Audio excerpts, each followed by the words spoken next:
Good afternoon, ladies and gentlemen. This is Nova War. And Maximus Black. And we're bringing you continued coverage of the final round of our first ever StarCraft 2 tournament for the mid-level community.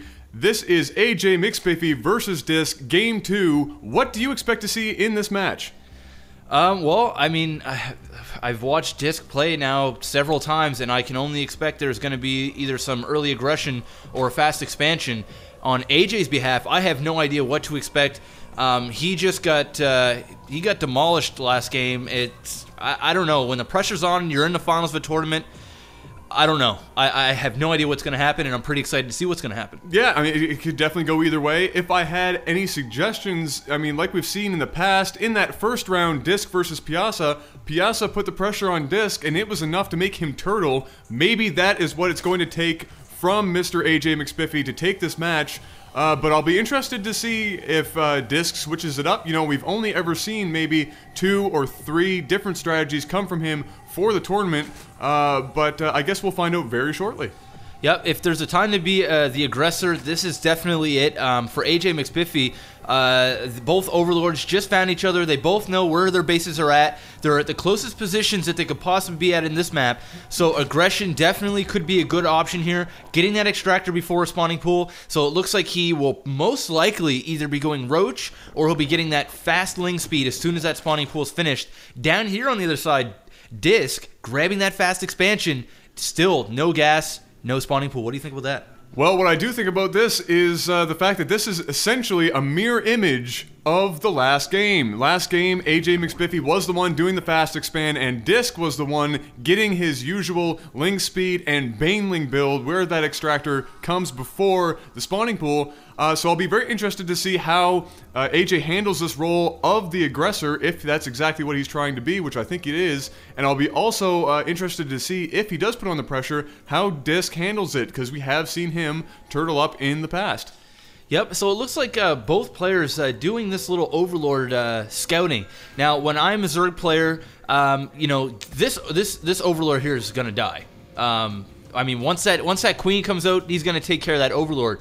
A lot of the time is, now that you've only got that one Overlord here, now he's moving him, seeing that the spawning pool is finished, knowing the Queen is coming. But you're going to want to take an Overlord down around this area, or at one of these towers, somewhere down around here, to see when your enemy is going to attack, so that you know that they're coming. Yeah, it is. It's always been, you know, it has been lately. I've heard a lot in you know, other casters talking about this, trying to talk about, yeah, the Overlord placement. As you can see, he's going to see that the Lings are coming down now.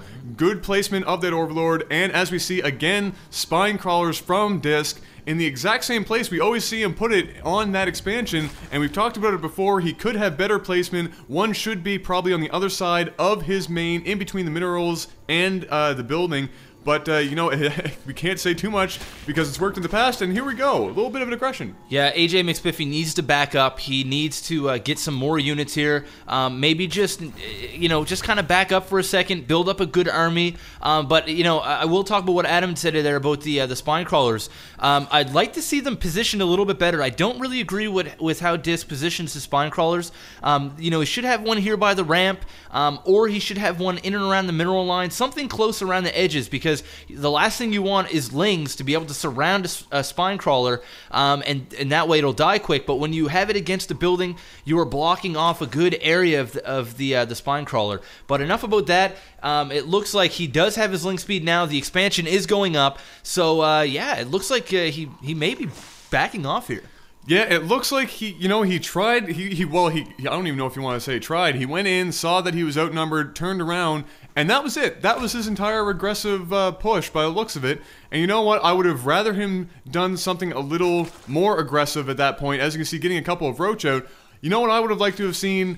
If he knew that fast expand was down, that should instantly tell him that he has got the gas advantage. That means that he should have maybe tried to get baneling real quick and gotten down there and did something very similar to what Dysk had done to him the game before this one. It's very effective. He would have had the advantage to do it, and it might have actually forced Dysk to turtle a bit more. Will that pressure that he put on be enough? I don't know, but it'll be interesting to see what he does next. Yeah, at this point, his only hope right at this point is getting Muta.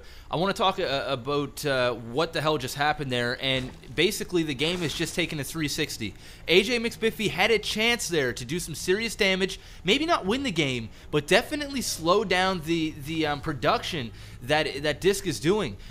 You know, at this point, he's gonna need Mutalisk. The only thing that I don't like is how he went and got gas extremely quickly, taking away from what could have possibly been more units or more drones for minerals, and he got that gas, but for what? He didn't use it. Nothing good came out of that. He basically just slowed himself down and let Dysk get that fast expansion, and now he's growing. Yeah, and as you can see, Dysk taking this time to upgrade his units. He does like to upgrade his units. Getting an Overseer, I think it might be the one off his base somewhere. Or, yeah, there it is. Look, I like what he did there. He backed his Overlord out of range of any harm, made an Overseer. Now he's going to get some very vital information. He is going to see that there are roaches coming. He is going to see that the lair is not done yet. And what he's going to do now, as you can see, he continues to upgrade. He's getting what seems to be roach speed and burrow and +1 attack. And as he is seeing, AJ does have a couple of roach, but they're not upgraded, and he should be able to win this battle. Yeah, AJMcSpiffy is now going to be in a world of shit. I mean, I cannot see him getting out of this situation now. The money that Dysk is bringing in here, I'm going to quickly take a look at the drone count. 36 to 26. I mean, that right there tells a story in itself. This is not saturated. He's not getting extra larva. He really needs to pump out a spire. He's getting now spore crawlers. He's doing a poor job at scouting. He has no idea what Dysk is doing. Dysk is just taking over at this point, and I don't know what to say. I'm just lost for words. It is tough, and you know, AJ's probably just a little bit scared after that last match where he kind of got demoralized with Dysk just coming in and basically steamrolling him right off the bat. But, you know, turtling is not the answer. As you can see, the spire is going down. I think it might be a bit late, although I think he did it as fast as he could when he got that spire up. This is not the time to attack. If he's going to attack now, it's going to be very bad for him. He is going to be greatly outnumbered. He'd be good to send one Ling in. Just send one Ling in and see what's there, but no, he's going to go for an all-in push, and he's going to instantly want to turn around here, or he's going to be in a world of trouble, if not already. Yeah, I totally agree with what you just said, Adam. You want to just maybe chuck in one Ling there to see all of this. And at that point, he would have never have made that attempt to attack. And at this point, the spire is only halfway finished. If he would have just backed off, stayed at his base, and just kind of teched up, get his drone count up, because it looked like Dysk was in no rush to attack. He's waiting for his upgrades to finish. But you know what? I think AJ is bringing this upon himself here, and that was I just seen some burrow there, which was really nice. But he brought this upon himself. He could have just waited for the Muta, and then everything would have been good. But it looks like here we're going to have quite a bit of a battle, running those roaches back up to the creep where he can run a little bit faster, taking the hurt roach and burrowing them. Wow, that's sexy. That is very sexy, and like you were saying before, all that attack did was show Dysk, hey, look, you have way more units than I do. Come in and take me out. This is exactly what happened. If he had, like you said, if he waited, he would have had Muta, and Dysk could have been in a lot of trouble. He could have came down, did massive damage to his economy, and it could have been a big swing in the game. But as you saw, because I wanted to say something real quick about Dysk's play here.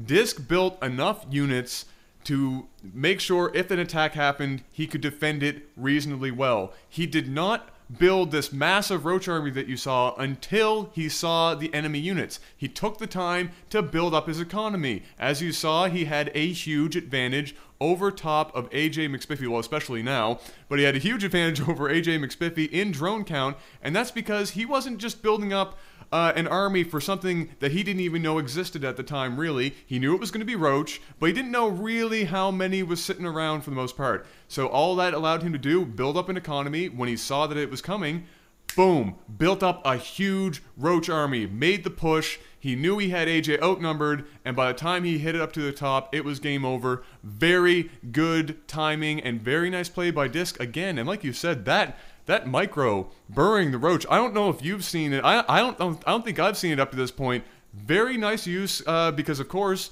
roach can heal very quickly underground. Yeah, that was sexy. That was very sexy. Wow. when you are in a roach versus roach war and you have the audacity, is that the word I want to use? That's probably not, but I'll let you use it anyway. Okay. When you have when you have the balls, yes, okay. the skill, the godlike, the cojones, to take a hurt roach, burrow his ass, and then bring him back into the battle in behind. Because he didn't even have to do that. He had the upgrade advantage. No, he didn't even have to do it, but he did it. But he did it anyway. It was very It was very nice. Okay, it was very nice. It was good. It was a good job, especially at this level of play. Dysk just showing that he has definitely practiced with Zerg a lot more than a lot of people. It's more than likely his only race he uses. And you know what? Good on him taking the second game. If he wins the next one, that will be it, and he will be our champion. If not, AJ's got a really steep hill to climb at this point. Yeah, I think this is a little bit lopsided. I think that Dysk is just a better all-around player. I suspect that AJ is going to get swept in this, but you never know what's going to happen. One thing I will point out is look at these hotkeys, man. He's got everything hotkeyed, opposed to AJMcSpiffy's hatchery. So anyway, I'm going to leave it at that. I'm not trying to, crap all over AJ because he did play well. He's playing against a very good Zerg player. He could have won the game. He could have won the game. But anyway, this is Maximus Black. And this is Nova War. Check out www.d2dgamer.com. It's awesome. Sweet. And we're signing out. Peace. Peace out.